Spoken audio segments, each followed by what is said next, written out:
National na sospek sa pagtatago ng nakaw na motorsiklo kalaboso sa Negros Oriental. Ang naturang motor ninakaw ng isa pang Indian national noong nakaraang taon. Nagbabalik si Christian Bascones. Himas rehas ang isang Indian national na suspek sa pagtatako ng motorsiklo sa Tanjay, Negros Oriental. Natunto ng lokasyon ng banyaga nang makatanggap ang otoridad ng intelligence reports sa lugar kung saan itinago ang kinarnap na motor. Ang motorsiklong ito ay nai-report na ninakaw noong nakaraang taon ng isa ring Indian national. Ayon sa tagapagsalita ng PNP HPG, magkaiba ang nagnakaw at nagtago ng motorsiklo. Kaya kasama sa aalamin ang kaugnayan ng dalawang Indian nationals. Magkaiba po yung taong kumuha no last October at dito nga po sa may possession.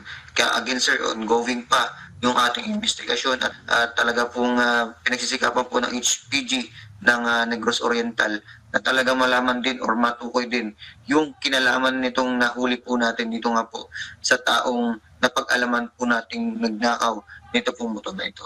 Mahaharap ang suspek sa kasong paglabag sa anti-fencing law at iligal na pananatili sa bansa. Christian Bascones para sa Pambansang TV sa Bagong Pilipinas.